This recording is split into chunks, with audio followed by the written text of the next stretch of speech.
Halo, kembali lagi di Polimersia Podcast. Tema kali ini kita akan membawakan tentang reproduksi remaja dan sedikit menyinggung tentang seks dini. Oh ya, perkenalkan, saya Winda Pramudiawardani dari Polimersia dan tidak lupa saya membawa teman saya. Hai, aku Lutfiana dari Polimersia juga. Oke, untuk kali ini kita membahas tentang pertama, yaitu remaja. Eh, Seorang anak dikatakan remaja itu untuk perempuan ya. Ini mengalami menarche atau haid pertama ya, biasanya tuh usia 12 tahunan lah. Kalau usia 8 atau 9 tahun tuh juga masih normal. Jadi seorang wanita dikatakan sudah remaja itu kalau sudah haid pertama itu juga sudah masuk.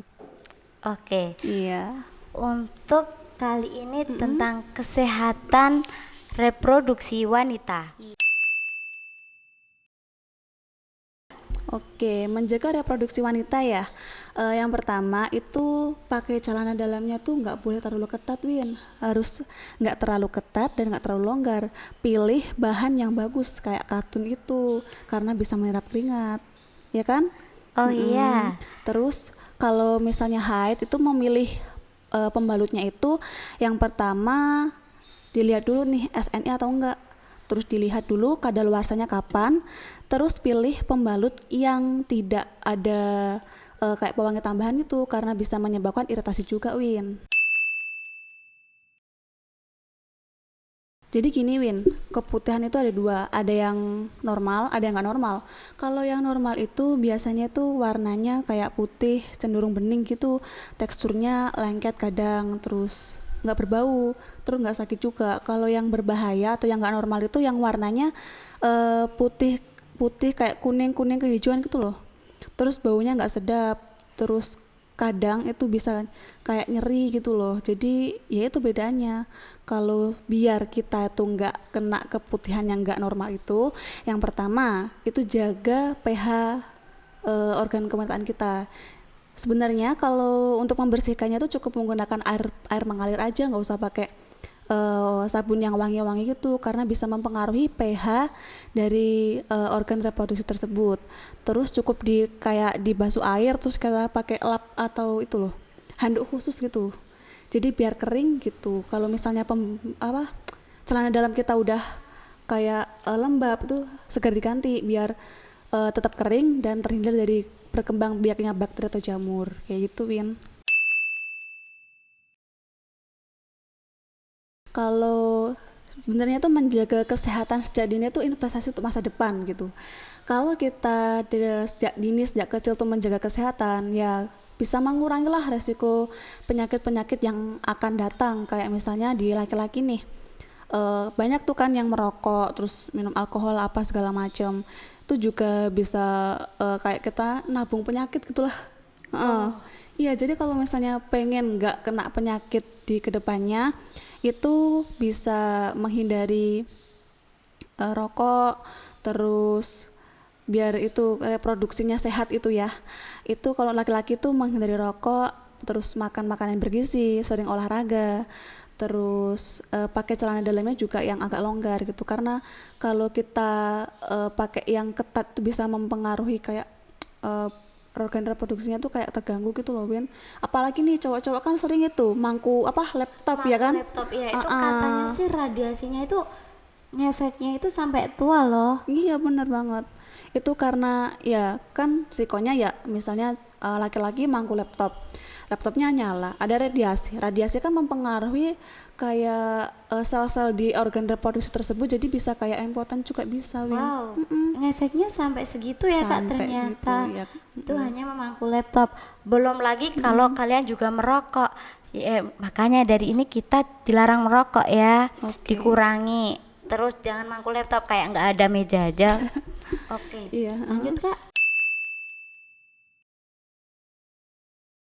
kayak yang tadi aku sebutin ya, kalau merokok kan banyak ini selain dari jantung, paru-paru apa itu kan juga kena yang lebih ngefeknya juga tuh di kesehatan sperma juga, Win. Kalau misalnya merokok itu juga bisa mempengaruhi kesehatan sperma kayak gitu. Terus untuk yang memangku laptop tadi itu dipengaruhi karena radiasi, Win. Nah, radiasinya tersebut tuh bisa merusak sel-sel sperma atau apa yang ada di dalam tersebut, jadi kayak terpengaruh terus akhirnya rusak gitu. Oh, Jadi radiasi itu bahaya banget. jadi seperti itu teman-teman. Oke, untuk kali ini yang akan kita bahas yaitu tentang mahasiswa pelajar yang hamil sampai melahirkan tidak diketahui oleh orang tuanya. Dan pertanyaan selanjutnya yang akan kita bahas kali ini ya Kak. Iya. Itu kan terkait dengan seks bebas nih, Win. Jadi kebanyakan kayak mahasiswa atau pelajar itu yang terjerumus ke seks bebas itu karena yang pertama faktor dari lingkungan, terus dari media elektronik juga bisa, Win, dari internet juga bisa. Terus karena hal itu bisa membuat pelajar tersebut atau mahasiswi tersebut itu kayak merasa oh ini fine, ini nggak masalah lah kalau dilakukan sekarang kayak gitu. Itu penyebabnya mengapa ada Jadi kayak kehamilan, merasa iya. aman gitu loh. Iya, Padahal benar. itu nggak aman. Iya, bener banget. Terus untuk efeknya nih kalau misalnya hamil di luar nikah ya. Oke. Biasanya orang yang hamil di luar nikah itu ada tekanan dari emosionalnya, dari psikisnya, itu bisa depresi juga, Win. Terus untuk yang dampak dari kesehatannya itu bisa tertular dengan infeksi menular seksual kayak gonore, sifilis, kutil kelamin kayak gitu, Win. Oke, berarti dampaknya itu banyak loh teman-teman. Jangan sampai melakukan loh ya. Iya, tadi kayak yang aku singgung sebelumnya, kayak penyakit HIV, terus seks bebas itu bisa menyebabkan kayak kutil kelamin juga bisa, ya itu penyakit Kutil kayak kelamin guys, kutil aja di sifilis. wajah sakit apalagi di situ. No. Sifilis juga ada, gonorrhea juga ada, itu dari segi penyakitnya.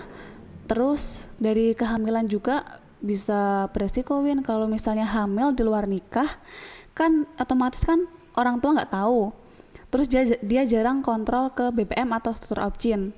Itu juga bisa beresiko dari untuk ibu hamil sama si janinnya tadi.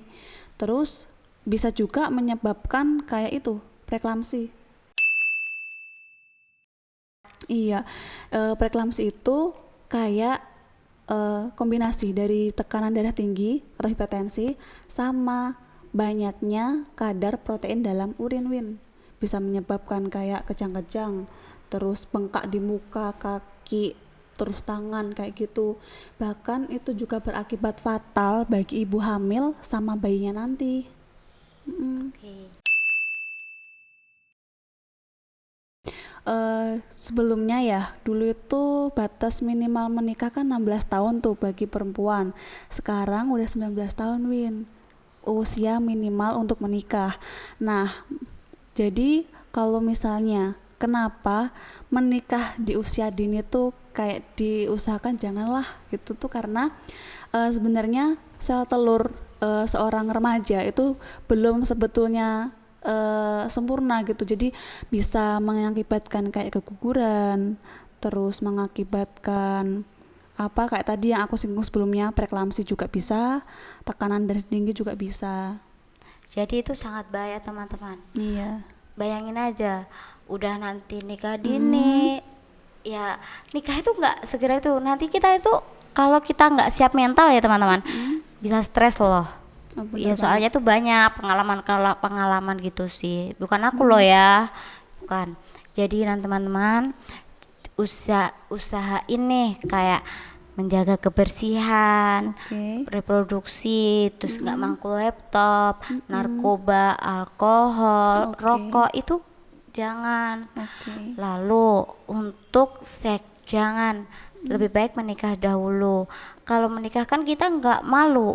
Coba kalau belum nikah udah hamil, dikelamin penyakit, terus apalagi sih kayak kan nanti ya teman-teman, mohon maaf nih, kalau nikah terus tadi kayak eklamsi tadi ya, Iya, itu preeklamsi. wajahnya bengkak loh.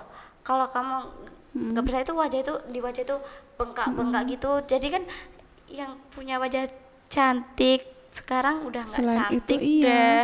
Terus di dalam tubuhnya rusak. Lebih baik jangan, oke? Iya, lagi pula tuh kalau preeklamsi tuh bahaya banget loh, bisa sampai kejang-kejang juga. Udah malu dong. Iya, jadi Jangan. bahaya banget. Harus hati-hati. Oke.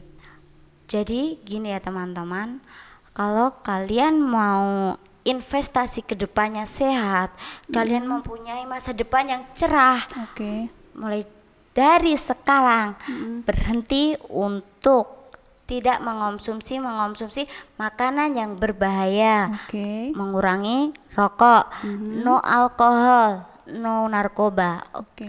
Lalu gini, Ya. karena kita sebagai remaja yang pintar dan memiliki investasi ke depan kesehatan yang lebih baik, kalian harus menjaga reproduksi mulai saat ini. Benar banget. Mulai dari kesehatan, Iya. mencegah penyakit-penyakitnya, makan makanan yang bergizi teman-teman. banget, 4 sehat 5 sempurna. Vitaminnya jangan berkurang, oke? Olahraganya tetap semangat. Iya. Oke teman-teman, untuk saat ini terima kasih banyak sudah mengikuti podcast hari ini. Oh ya, kita tidak berhenti di sampai sini loh podcastnya, kita akan berkelanjut untuk podcast selanjutnya. Agar tidak ketinggalan, silahkan Pantengin subscribe di bawah ini. Kalian juga bisa loh kalau yang on Instagram nih, ada Instagram kami di bawah ini. Jangan lupa untuk follow. Oh iya, ini Kak, dari Polimersia sendiri kita membuka pendaftaran. Penerimaan mahasiswa baru juga nih di Politeknik Mercusuar Indonesia. Itu ada 3 prodi nih, Win. Apa aja sih, Kak? Ada 3 TI atau Teknologi Informasi. Wow. Terus ada akuntansi juga, ada kebetulan juga kayak kita. Ya, bagus-bagus. Untuk keunggulan nih, jangan lupa. Apa sih keunggulan dari kita sekolah di Polimersia ini? Oke, yang pertama itu ada job placement-nya, Win. Jadi kalau misalnya kita kuliah di sini, itu udah dijamin kerja 100%. Terus dosen juga profesional banget nih, Win. Jarang-jarang nih. Iya, bener banget. Jangan lupa, Oke. sekolah di Polimersia bersama kami tunggu di sini.